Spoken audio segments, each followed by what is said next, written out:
Madrid vs Valencia. Qual è la città migliore? Premessa iniziale di questo video: quest'anno ho avuto la fortuna di visitarle entrambe da turista. Ciò che racconterò in questo video saranno delle opinioni personali e soggettive sulle differenze e le similitudini che hanno queste due città spagnole. Sul canale sono già usciti due video su Madrid e su Valencia e se non li avete ancora visti recuperateli dopo se vi possono interessare. Questo video vi potrà essere utile se vorrete in futuro visitare queste due città spagnole. Seguitelo fino alla fine perché vi darò delle informazioni, delle chicche molto importanti sulle differenze di queste due città, così potrete scegliere quella che preferite. Partiamo dalle differenze. Le dimensioni. Stiamo parlando di due città con dimensioni diverse. Valencia ha 800.000 abitanti, mentre Madrid ha 3.200.000 abitanti, quindi è 4 volte Valencia. Madrid è conosciuta come una delle capitali più importanti al mondo. La differenza è molto importante, stiamo parlando di una metropoli gigantesca e l'altra di una bella città. Valencia ha il mare, mentre Madrid no. E so che questo è un aspetto che interessa a molte persone.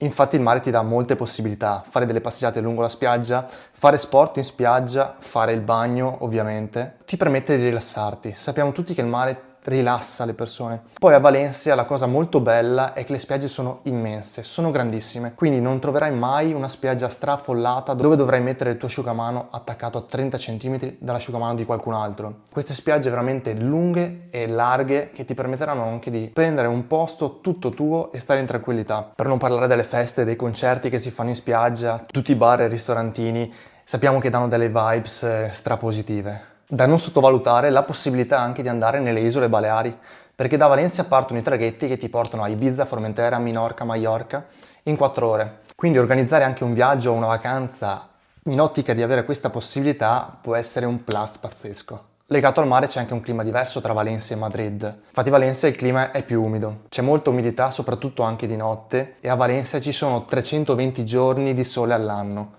Una cosa pazzesca. Le estati sono calde, luglio e agosto caldissimi, però durante l'anno c'è un clima pazzesco, c'è un clima mite, non c'è mai troppo freddo. Mentre Madrid, essendo nel centro della Spagna, il clima è un po' diverso. È più secco e asciutto, estati molto calde e gli inverni anche più freddi. Parchi e zone verdi. Valencia penso sia una delle città con più verde in assoluto in tutta Europa, credo. C'è il Parco del Túria, che è un lunghissimo parco di 9 km, dove presenta altri parchi all'interno, dove puoi fare di tutto. Dallo sport, da passeggiare, da stare all'ombra a fare una siesta, andare in bici, c'è tutto lo spazio che desideri. Ed è incredibile come Valencia sia una città molto avanti da questo punto di vista, perché negli anni si è strutturata in una maniera più ecosostenibile, più a passo d'uomo, mettendo in primo piano anche le esigenze dei cittadini. Anche Madrid ha molte zone verdi e parchi, quindi da questo punto di vista diciamo che le differenze sono più per le dimensioni e la presenza un po' in tutta la città di parchi. Qual è la più economica tra le due? Passando qualche giorno a Valencia e qualche ora a Madrid, posso dirvi che la più economica è sicuramente Valencia. L'ho testata soprattutto dal punto di vista del cibo. Nel mercato centrale di Valencia, un bocadillo, un panino medio, l'ho pagato 1,50 €. Prezzo molto ma molto economico. Mentre a Madrid, al mercato de San Miguel, sempre il mercato centrale, lo stesso panino con le stesse dimensioni, con gli stessi ingredienti, costava 8 €. Quindi stiamo parlando di due pianeti completamente diversi. Madrid è stracara nel cibo e non solo. Ho dato anche una spulciata agli affitti, al costo della vita in generale è molto più alto rispetto a Valencia. Dopo che stai camminando da ore, aver bevuto la tua sangria, il tuo tinto de verano, a un certo punto devi andare in bagno. E un altro aspetto che ho notato, piccolo ma allo stesso tempo molto importante, è che a Valencia ci sono tantissimi bagni pubblici completamente gratuiti. Mentre a Madrid questa cosa non esiste. Devi per forza andare in un bar, in un locale, consumare e andare in bagno. Un'altra differenza, però questa può essere veramente molto soggettiva, è che ho percepito un distacco tra, ad esempio, il centro storico di Valencia, il restante della città ancora diverso, e dopodiché a Valencia c'è proprio una cittadella, è un polo scientifico-artistico, dove all'interno ci sono veramente delle strutture futuristiche. C'è l'Oceanographic, che è l'acquario più grande d'Europa, poi ci sono altre strutture, sempre con un'architettura veramente futuristica, sembrano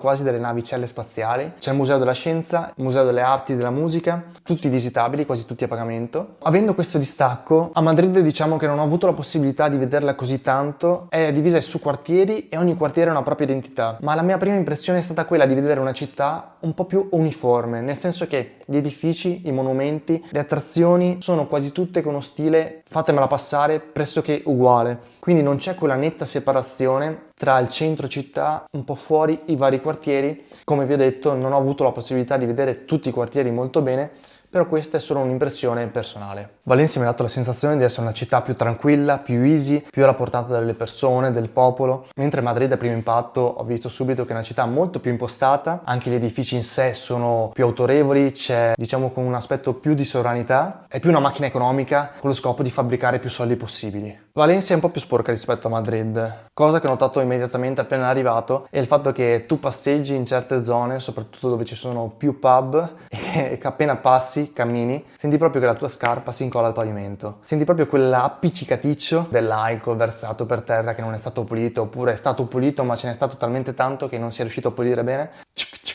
Ti sembra di camminare sulla colla. Questa è una sensazione che non ho mai provato in nessun'altra città. Quindi mediamente, da quello che ho visto, Valencia è leggermente più sporca. Hai quella sensazione di un po' di sudicio, soprattutto quando cammini per strada in certe vie, magari non quelle del centro, un po' più in periferia, e dove trovi anche, naturalmente, dove ci sono i cassoni dell'immondizia, trovi qualche sacchetto in più per terra, ma nulla di che. Però questo non vuol dire che sia molto sporca, non ho trovato nulla di eccessivo, anzi molte città italiane sono molto più sporche, mentre Madrid l'ho trovata più perfettina, un po' più pulitina. Sono due città molto aperte, c'è pochissimo pregiudizio rispetto a tante città italiane e quello che ho visto è che magari Madrid è ancora un po' più aperta rispetto a Valencia. Ho visto molte più coppie LGBT passeggiare per strada, mano sulla mano, tranquillamente. Da quel punto di vista c'è una grandissima apertura mentale. Per quanto riguarda spostarsi con mezzi in strada, Madrid è più caotica rispetto a Valencia. Ora passiamo alle similitudini. Entrambe le città hanno mezzi veramente molto efficienti, sono veramente molto ben collegate, hai la metro, il bus, il tram, quindi è veramente un'opzione molto ampia di scelta e devo dire che i biglietti e gli abbonamenti sono veramente molto economici. Noi abbiamo fatto la Tourist Card e per 3 giorni a Valencia abbiamo avuto 72 ore la possibilità di spostarci ovunque, con qualsiasi tipo di mezzo. Abbiamo speso 22,50 €, quindi veramente molto economico, compreso il transfer dall'aeroporto al centro città, che singolarmente sarebbe costato quasi 5 €. Con i mezzi veramente top.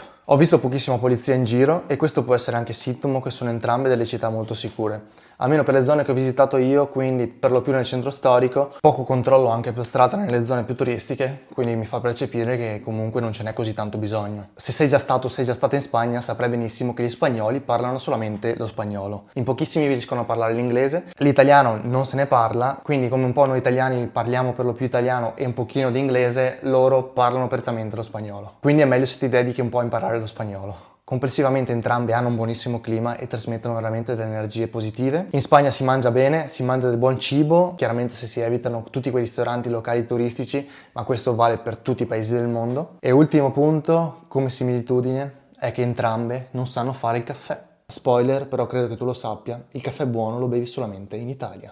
Spero di averti dato dei consigli utili per il tuo prossimo viaggio in Spagna e di averti aiutato a decidere tra Valencia e Madrid. Quale delle due città andresti a visitare? Scrivimelo qui sotto nei commenti, sono molto curioso. Tra Madrid e Valencia, Madrid versus Valencia, qual è la città che preferisco io? La città che preferisco, secondo me l'hai già capito nel video, e infatti è